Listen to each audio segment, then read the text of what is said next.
Programa número 34 de Caminos y Pueblos. Hola Deca, ¿cuál es el tema central de hoy? Los orígenes de James Cray. Tenemos una invitada, Ana María De Filippi de Pautasso, ¿Habrá recomendaciones bibliográficas? a cargo de la invitada. Y las noticias del ayer. Diarios de Rosario del año 1896. Bienvenidos a Caminos y Pueblos. Hola Diego, ¿cómo te va? ¿Qué tal Deca? ¿Cómo estás? Bien, por otra semana, una semana más con contenidos que salen de nuestro sitio web caminosypueblos.com.ar. Tenemos novedades, estuvimos cargando algunas nuevas historias, esta vez nos llegaron desde La Laguna, una serie de actos, siempre con lo que tiene que ver con el origen de la comunidad y el bucear en la historia. Hay muchos pueblos participando del sitio, siempre se los mostramos, incluso es tan fácil de ubicar según la provincia, pero se pueden seguir sumando aquellos que todavía no lo hicieron. Aprovechamos para decirles a todos los historiadores que nos siguen que si están interesados en mandarnos información, datos curiosos, lo que sea, nos contacten. Lo mismo si quieren participar en nuestro programa. Buscamos un espacio y lo grabamos y lo publicamos. Estamos abiertos a eso. De acá hoy tenemos un tema central en cuestión. Los orígenes de James Cray. Tenemos una invitada, ¿la presentamos? Contame quién es primero. Ana María De Filippi de Pautasso, profesora de Historia y Geografía, 4 décadas de servicio en la docencia de nivel primario, secundario y terciario, diplomada en Ciencias de la Educación y Estudios Históricos Regionales. Su currículum ya da una muestra de todo lo que sabe Ana María y todo lo que nos va a contar, pero nos convoca algo en particular en esta primera edición. Sí, nos convoca un libro de su autoría, James Cray, Presencia y Esencia, recién salidito del horno, recién editado. Y bueno, sobre eso vamos a estar hablando y su relación con el Centro de Rehabilitación Enrique Elizalde. Vamos. En la concreción de este libro, yo diría que hay dos vertientes que han sido muy importantes para llegar, ¿no es cierto?, a editarlo. Las dos vertientes serían el Centro Elizalde, en primer lugar, que es un centro de rehabilitación para ciegos y para personas de muy baja visión. Y también la Municipalidad de James Cray. ¿Por qué el Centro Elizalde? Bueno, yo el libro prácticamente lo tenía finalizado en su redacción, pero faltaba todo el aspecto técnico, ¿no es cierto? La diagramación, bueno, todo lo que hace a la finalización del libro. En ese momento tengo un problema de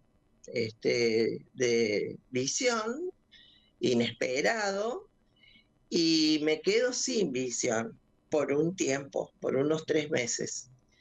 Entonces me era imposible terminarlo, lógicamente, y bueno, también el impacto que esto produce, ¿no es cierto?, en la persona que lo sufre.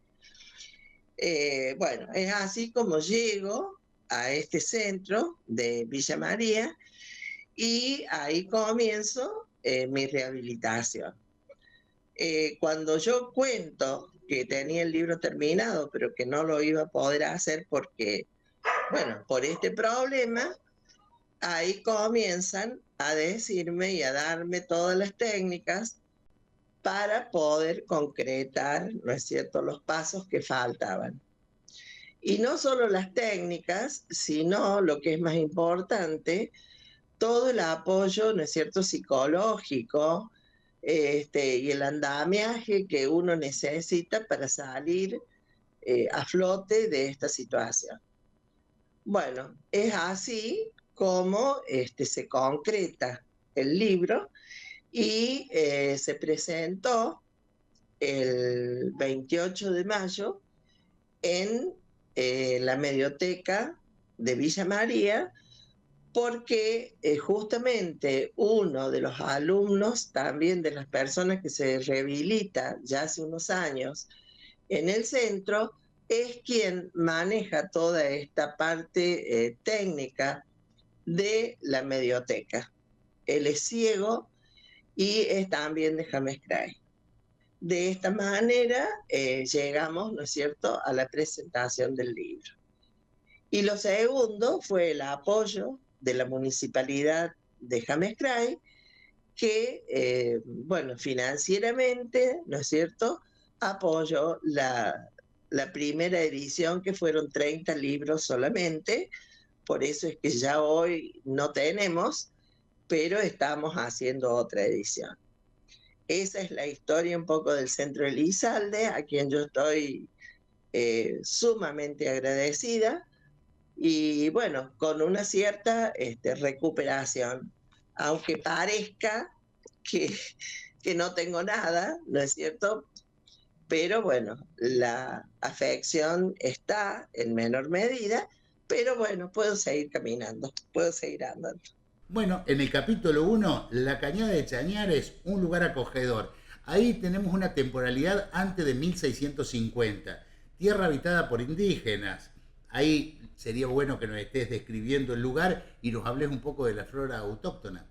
La cañada, en realidad, este lugar era una cañada ubicada entre dos arroyos que corrían, ¿no es cierto? Pero que yo con los años que tengo nunca los vi correr, sino que ya eran paleocauces, y corrían cuando el tercero desbordaba. Por lo menos uno, el más importante, que es el Totoralejo, y el asna, no, el asna es un ojo de agua, una vertiente, que en las épocas de mucha lluvia, a veces un poco de agua se ve por él, ¿no? Corre por él. Entonces, en este lugar llamado la Cañada del Totoralejo, la Cañada de Chañares, por la vegetación que tenía, muy abundante de chañares, algarrobos, hablando de los árboles de mayor porte, habitaron tribus, ¿no es cierto?, autóctonas, nativas, que por supuesto no están suficientemente estudiadas todavía. Es como que esta zona de la llanura no ha sido tan estudiada como la de las sierras. Bueno, ¿cuáles eran esas tribus? Siguiendo distintos autores, eran tribus transhumantes, ¿no es cierto?, que recorrían la pampa y que tenían su asiento más importante sobre el tercero. Y acá nos referimos concretamente al asiento de la Laguna Honda o de Yucat, como la conocemos hoy. O sea que toda la historia de esta zona llana de la provincia está ligada directamente con la historia del río Tercero. Desde Villa Casubi hasta Villa María, por lo menos en lo que corresponde, o más, un poquito más allá de Villa María, hasta el lugar conocido como La Herradura. Entonces, las tribus que más se nombran en los estudios que han hecho distintos historiadores, se habla primero de los comechingones, que se refugian al entrar los españoles, van buscando la llanura. Después los anavirones, que venían del norte, pero los que realmente terminan de habitar, digamos, más modernamente esta zona, son los pampas. ¿Por qué decimos los comechingones? Porque, bueno, en una excavación posterior que se hizo en nuestro lugar, encontramos numerosos elementos de origen comechingón.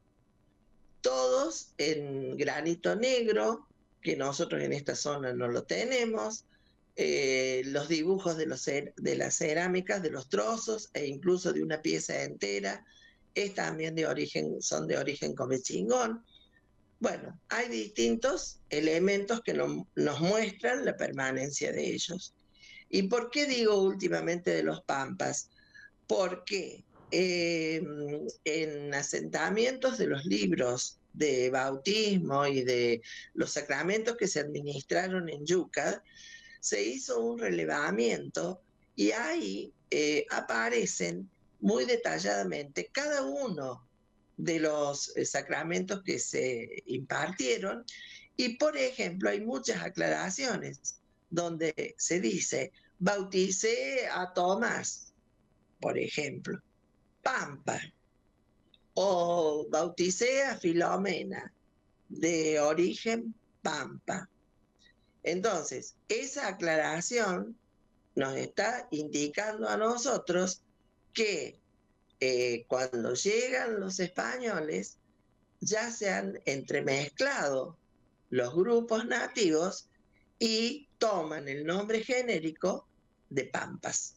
El capítulo número 2, titulado Cambió la historia, el sabor del encuentro, trabajás un periodo que va de 1650 a 1776, donde se describe cómo fue otorgada y cuándo fue otorgada la merced a Lorenzo Suárez de Figueroa y cómo llegamos posteriormente al puesto de Ferreira.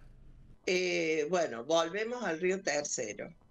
El lugar, la vía, ¿no es cierto?, de penetración de los españoles es justamente, en primer lugar, el río Tercero. Esta exploración, la primera exploración del río Tercero, la hace un lugarteniente de Jerónimo Luis de Cabrera llamado Lorenzo Suárez de Figueroa. Bueno, él hace entonces la primera entrada, digamos, aunque hubo otras anteriores, pero ya con la prescripción, ¿no es cierto?, de explorar la zona, no solo de recorrer el río como una vía de comunicación.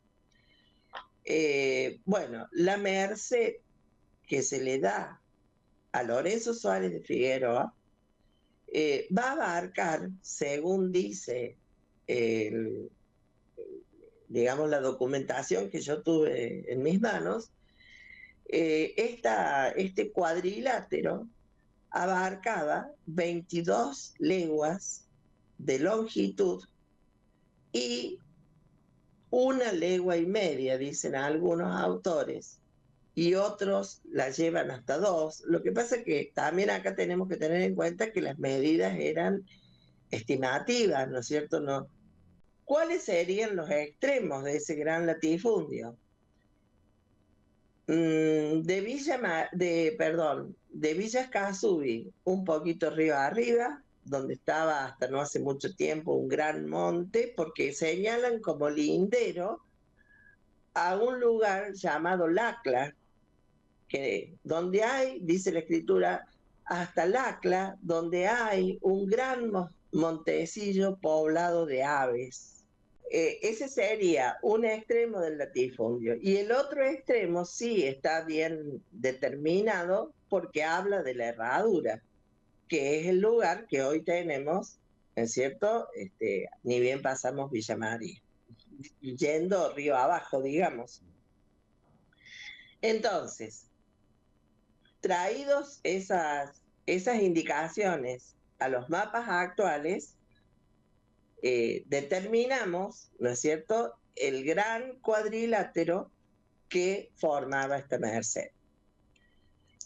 Esa propiedad la hereda la hija de Suárez de Figueroa, quien se casa 2 veces. Y su primer marido muere muy prontamente, pero ya han tenido 8 hijos.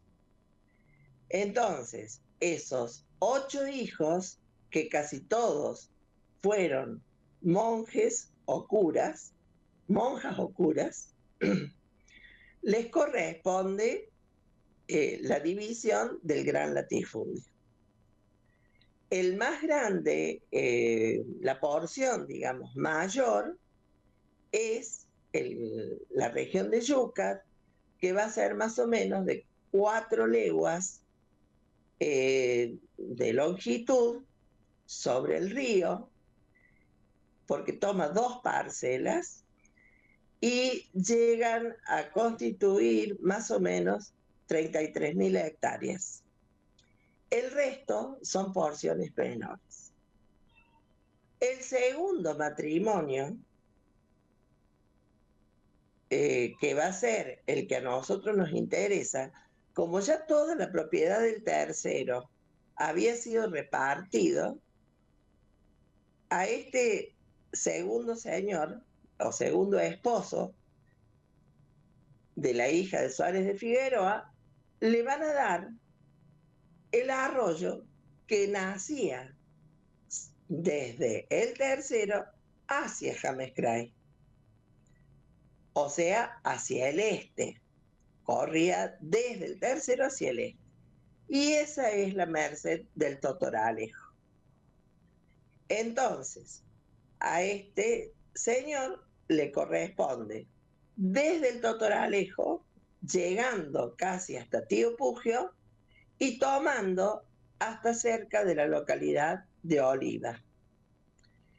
Y en su extensión sobre los arroyos llegaba hasta Los Zorros y hasta Arroyo Algodón, que es a donde el Totoralejo desaguaba.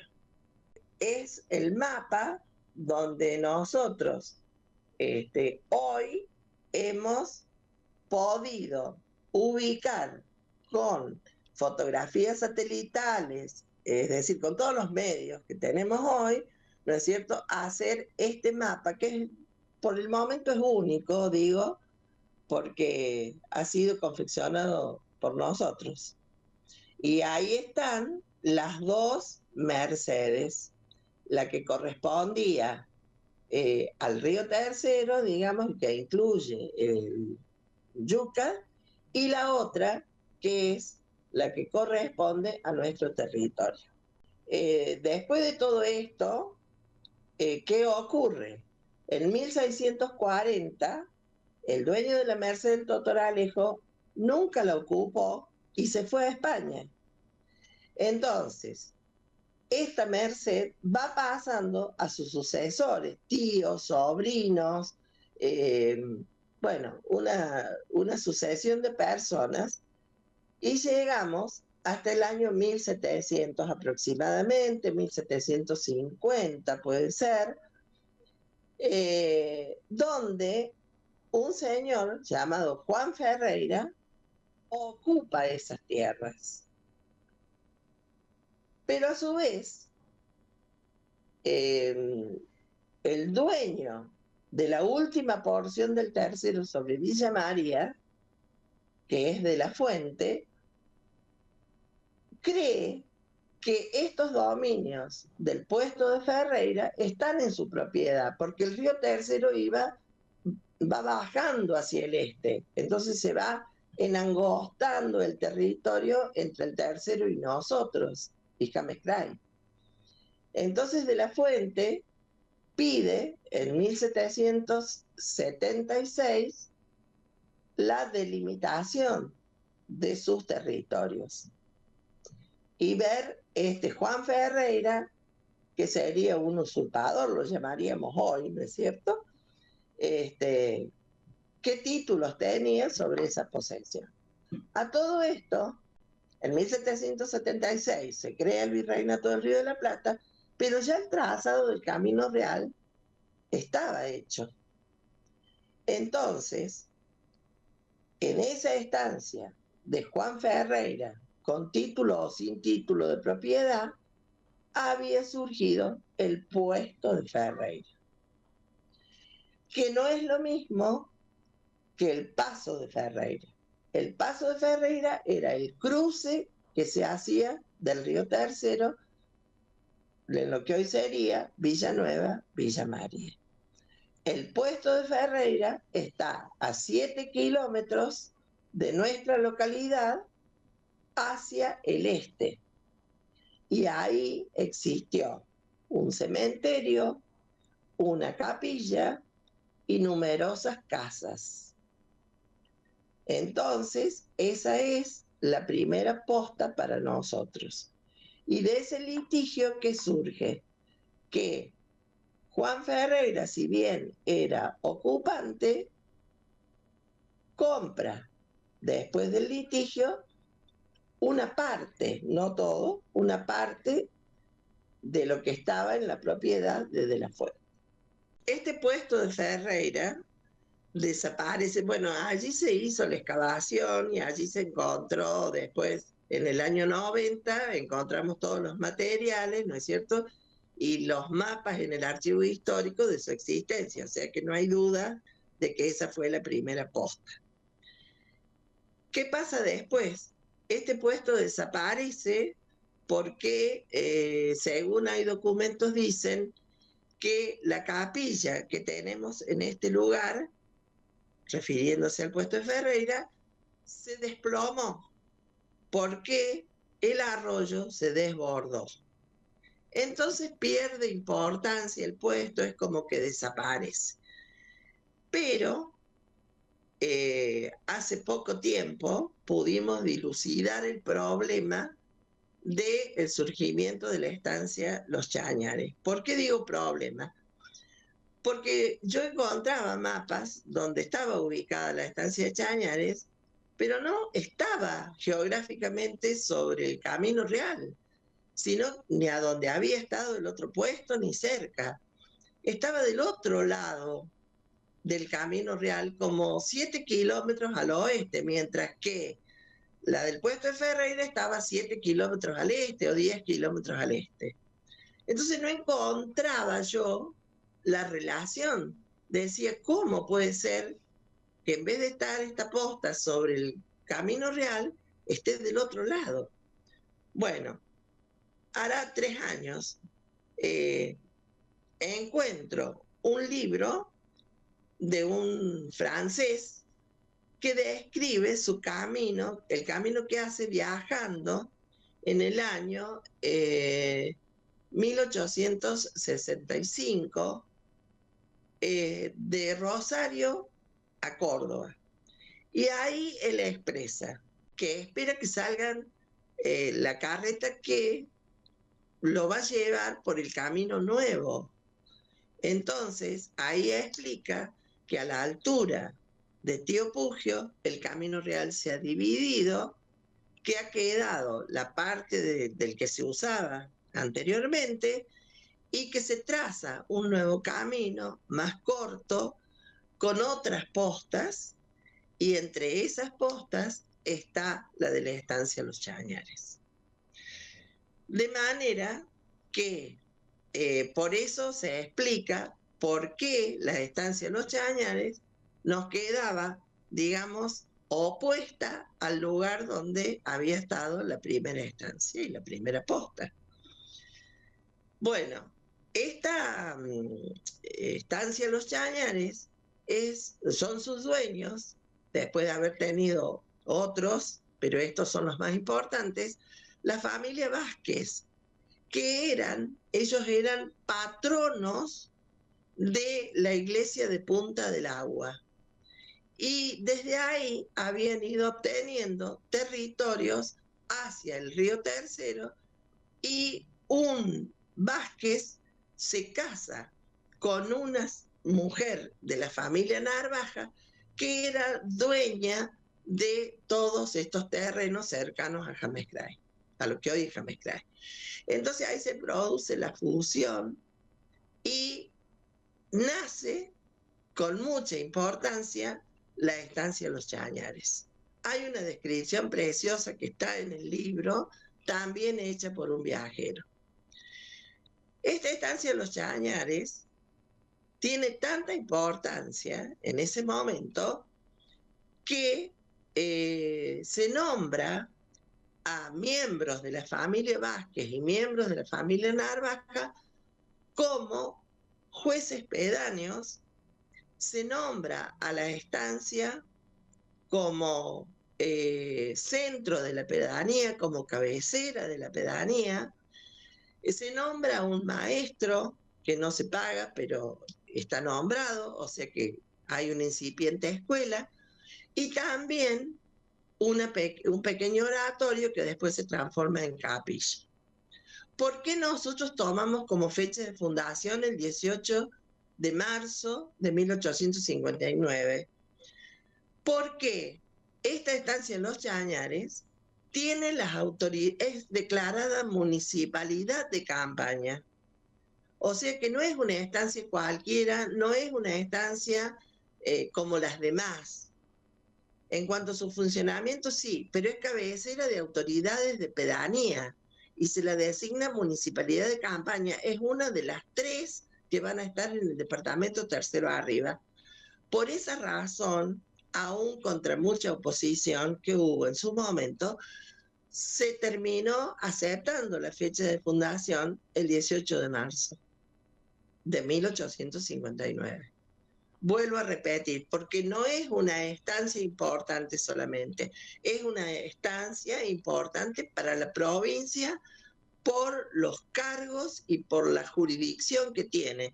Inclusive hay documentos que expresan la autorización que da el gobierno de la provincia para que las autoridades de Chañares cobren impuestos a los terrenos realengos, dicen los documentos, o sea, una serie de elementos que no puedo detallar ahora, que a claras vistas, ¿no es cierto?, demuestran que tenía un territorio, una jurisdicción asignada y un rol político, económico y, ¿no es cierto?, de autoridad. El capítulo siguiente se titula La Pampa se asoma a grandes cambios. Ahí agarramos el periodo de 1869 a 1910, que es justamente la llegada del ferrocarril y el paso del ferrocarril por James Cray allá por el año 1869. ¿Nos podés hablar al respecto? Justamente, ¿no es cierto? Lo titulo así porque es el momento de los grandes cambios, cuando llega el ferrocarril. Incluso en un momento se me cuestionó por qué yo decía 1869, la llegada del ferrocarril, y que en realidad había una placa, no sé, que decía que los rieles habían llegado en 1870. Lo que pasa es que hay documentos que dicen de que se inaugura en 1869 el tramo Villa María Chañares, y en 1870 sí llega a Córdoba, porque se fue inaugurando por tramos. Bueno, ¿por qué los grandes cambios? Y bueno, lógicamente, ¿no es cierto?, la llegada del ferrocarril trajo la inmigración, trajo el trazado urbano, ¿no es cierto?, al poco tiempo, y el nacimiento de la población en el lugar donde hoy está.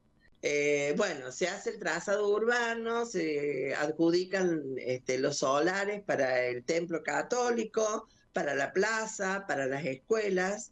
O sea, ya no somos una villa, sino que tenemos un núcleo de población en torno a la estación ferroviaria. Esta estación va a llevar el nombre de Chañares, tal como la villa que le había dado origen, ¿no es cierto? Pero ocurre que en 1907, por un decreto presidencial, se le cambia a la estación el nombre de Chañares por el de James Cray. En esto también yo tengo, digamos, mi postura. Hasta el momento, después de haber andado mucho, nunca encontré un documento que dijera que al pueblo se le puso el nombre de James Cray. El decreto es bien contundente, bien claro, dice a la estación Chañares llevará el nombre de James Cray. Que después ese nombre se hizo usual para el pueblo, seguro. Y los documentos de nuestro pueblo, por ejemplo, de instituciones que surgieron en 1908, 1907, están encabezadas con el nombre de James Cray, a partir de 1910 más o menos. O sea que se sobrepuso el nombre de James Cray al de Chañares. ¿Y quién era James Cray? Concretamente, James Cray fue un ingeniero de mucho renombre, de origen escocés, pero nunca vivió en James Cray. Él había reflotado los ferrocarriles en la India, en Maratla, en Australia, y esto le había dado ante la compañía inglesa un gran renombre, ¿no es cierto?, y un gran valor. Entonces, estando en decadencia los ferrocarriles después de la administración de Mr. Tischer, que había sido su antecesor, ¿qué hacen? Trasladan a James Cray a James Cray. No a James Cray, perdón, a Buenos Aires y luego a Rosario, como gerente de la compañía. Él reflota la compañía, comienza a dar muy buenos beneficios y en honor a esta trayectoria se le pone el nombre a la estación. Bueno, una aclaración, el libro es mucho más completo, llega hasta la actualidad, hace un recorrido bastante más prolongado, pero eso va a ser parte de otro programa. Muchísima información, muy lindo todo lo que nos contó. Para aquellos que quieran conocer un poquito más, les recomendamos en el canal de YouTube de la Municipalidad de James Cray, van a poder ver en capítulos toda la historia del pueblo, ahí sí ya con mayor profundidad, con algunas imágenes de las que vimos durante la charla. Excelente trabajo, felicitaciones como siempre.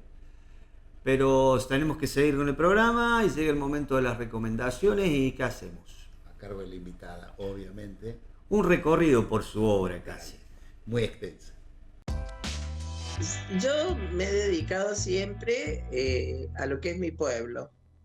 Desde el momento que me recibí como profesora de Historia y Geografía, hice mi tesis sobre James Cray y su influencia en la zona. Bueno, ahí nace mi interés, ¿no?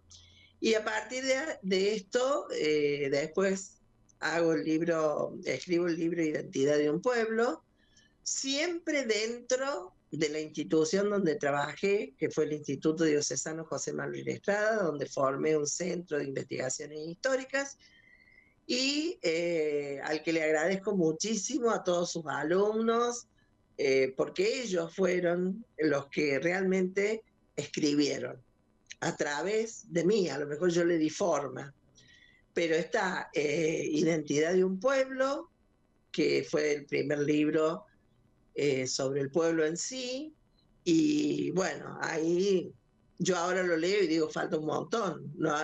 Fueron los primeros pasos. Después la escuela primaria donde trabajé, un maestro, una escuela y su región. Después con el centenario de la iglesia también abordo una parte de la historia del pueblo y después la historia propia de la iglesia, del templo, de sus instituciones. Después cuando cumple 100 años la sociedad italiana, ahí hago lo mismo, es decir, investigo, gracias a Dios tenían todos los libros de actas, así que pudimos hacer una hermosa historia. A ver, ¿qué me queda? Bueno, después cuando se cumplieron los 50 años del obispado de Villa María, ahí integré la comisión que fue la encargada de escribir el libro de los 50 años en la ciudad de María, y en ese caso fui coordinadora.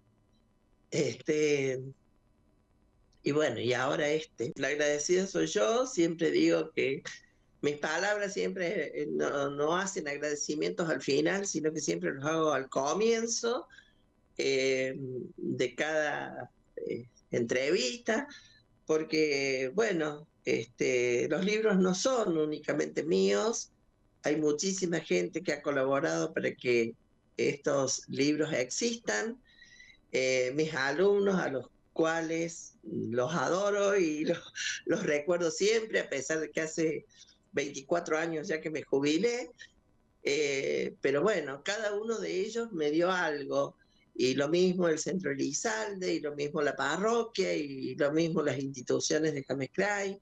Entonces yo no puedo decir soy autora exclusiva, ¿no es cierto? Porque digo siempre No es lo mismo escribir una novela donde uno puede hacerlo individualmente, dando vuelo a la imaginación, sino que lo que es histórico es documental, es labor del hombre, es el protagonismo de las sociedades, es el intercambio entre las distintas culturas, formas de ser, pensamientos.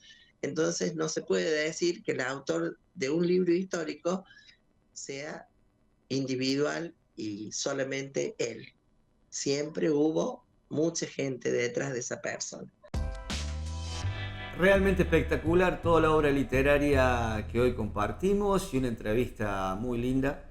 Recuerden que lo pueden revivir a este y otros capítulos en nuestro canal de YouTube.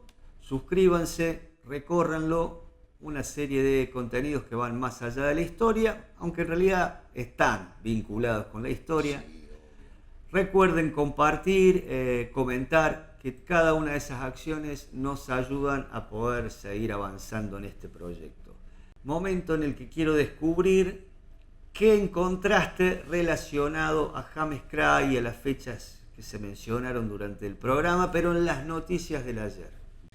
Diario El Municipio, 21 de marzo de 1896. Ferrocarril Central Argentino. Semana Santa. Gran reducción de los boletos. Se avisa al público que en ocasión de la fiesta de Semana Santa, esta empresa ha resuelto expender boletos baratos de ida y vuelta de todas nuestras estaciones a Rosario, Buenos Aires, Córdoba y Altagracia, que serán válidas desde el viernes 27 del corriente hasta el martes 7 de abril entrante inclusive, con solo un 25% más de la tarifa ordinaria de ida. A continuación se detallan algunos horarios, los precios y el nombre de las estaciones. Y fíjense el anunciante responsable del artículo, James Cray, administrador general. Quizás alguna de estas primeras acciones que tomaba al llegar y hacerse cargo de los ferrocarriles don James Cray, que por fin le puse un origen a ese nombre. Y dejamos ese testimonio, ahí está Diego, ese es el aporte que estamos haciendo. Exacto. Pero hay otro más. ¿Vamos al otro? Vamos. Diario El Municipio, 7 de abril de 1896. Explotación de montes. La Argentino Line Investment Compañía Limitada ofrece sus montes situados en Monteleña, Ballesteros, Cárcano, Tío Pugio, Río Segundo y Toledo, para explotar por el término 3, 5 o 7 años a contar desde el 1 de septiembre de 1896. Por formularios y demás datos referentes a las propuestas, dirigirse a las oficinas de la compañía.